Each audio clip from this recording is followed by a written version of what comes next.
नमस्कार, बहुत स्वागत है आप सभी का। न्यूज 18 का डिजिटल प्लेटफॉर्म देख रहे हैं आप। मैं हूं आपके साथ पूजा सचदेवा। भारत पाकिस्तान के बीच जो तनाव की स्थिति रही उसमें एक बात साफ हो गई कि कौन भारत के साथ खड़ा है और कौन दुश्मन देश के साथ, मतलब पाकिस्तान के साथ, यानी कि कौन अपना है और कौन पराया। किसने विश्वासघात किया? तुर्की और अजरबैजान, ये दो ऐसे देश हैं जिन्होंने खुलकर पाकिस्तान का समर्थन किया। और यह समर्थन सिर्फ बयानों से, यानी कि सिर्फ शब्दों से नहीं था, यह समर्थन हथियारों से भी था, यह समर्थन ड्रोन से भी था। इंटरनेशनल बॉर्डर और एलओसी पर लगभग 300-400 ड्रोन्स के साथ हमले की कोशिश की गई और ये ड्रोन मेड इन टर्की थे। हालांकि इन दोनों ही देशों के व्यापारिक संबंध भारत के साथ बहुत अच्छे रहे हैं। तुर्की के साथ तो भारत ने हमेशा दोस्ती भी निभाई है, फिर चाहे वो कोरोना काल हो या फिर तुर्की में भूकंप से हाहाकार। 6 फरवरी 2023 को तुर्की में भीषण भूकंप आया था, हजारों लोग मर गए थे।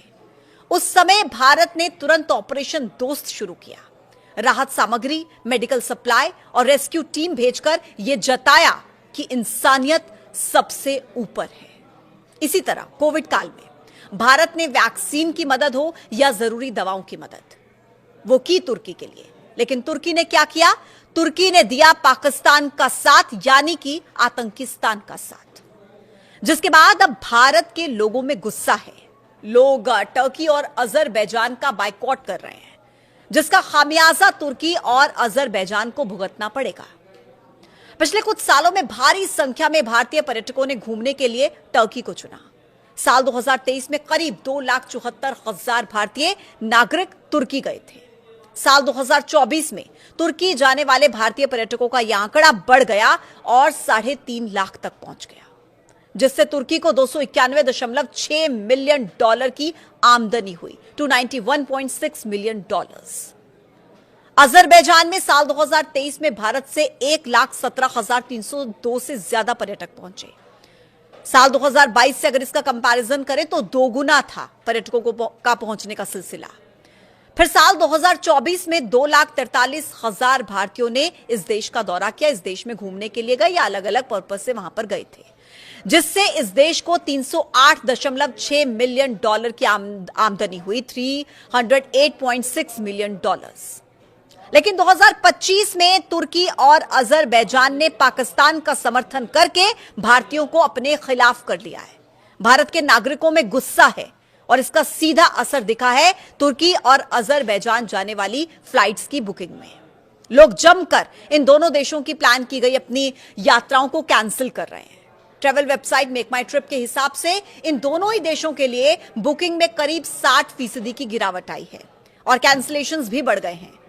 हालांकि आपको पता है कि तुर्की को अभी से इसका खतरा हो रहा है कि अगर भारत के लोगों ने बॉयकॉट किया तो बड़ा नुकसान हो जाएगा, अर्थव्यवस्था में बड़ा नुकसान हो जाएगा, आमदनी में बड़ा नुकसान हो जाएगा। और इसीलिए टर्की पर्यटन विभाग की तरफ से एक लेटर जारी किया गया।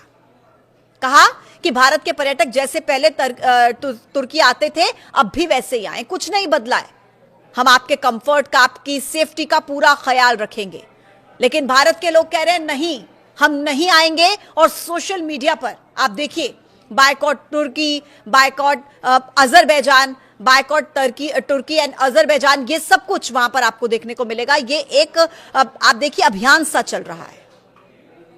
तुर्की के साथ भारत का बड़ा कारोबार है। भारत और तुर्की एक दूसरे से कई जरूरी सामान खरीदते हैं, बेचते हैं। भारत के व्यापार आंकड़ों को अगर आप देखेंगे तो आपको यह पता चलेगा कि अप्रैल 2024 से फरवरी 2025 तक भारत ने तुर्की को $5.2 अरब, यानी कि करीब 45,000 करोड़ रुपए का सामान निर्यात किया है। अगर आयात की बात करें तो तुर्की से भारत ने अप्रैल 2024 से फरवरी 2025 तक $2.84 अरब, यानी कि करीब 24.4 हजार करोड़ रुपए का सामान आयात किया था। ऐसे व्यापारिक रिश्ते हैं, उसके बाद भी टर्की ने समर्थन किस देश का किया? आतंक के आका पाकिस्तान का। पाकिस्तान को टर्की ने मिसाइल से लेकर ड्रोन तक देने में मदद की थी और यही भारतीयों को विश्वासघात जैसा लगा। लेकिन आप जरा सोचिए कि 50 से ज्यादा इस्लामिक मुल्क होने के बाद भी आखिर टर्की और अजरबैजान ने ही क्यों पाकिस्तान का समर्थन किया? सीधे शब्दों में आपको समझाएंगे।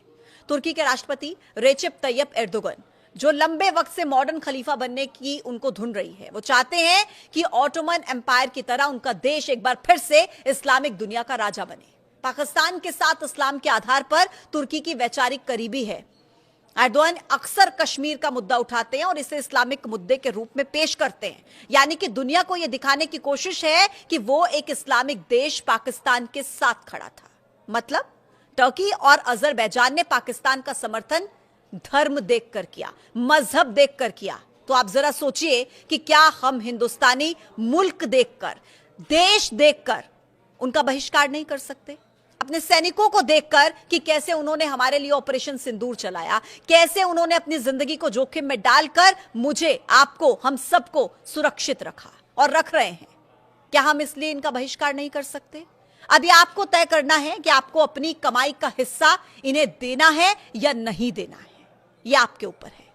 आज के इस वीडियो में इतना ही। कल फिर होगी मुलाकात एक नए पॉडकास्ट के साथ। आप देखते रहिए न्यूज़ 18। नमस्कार।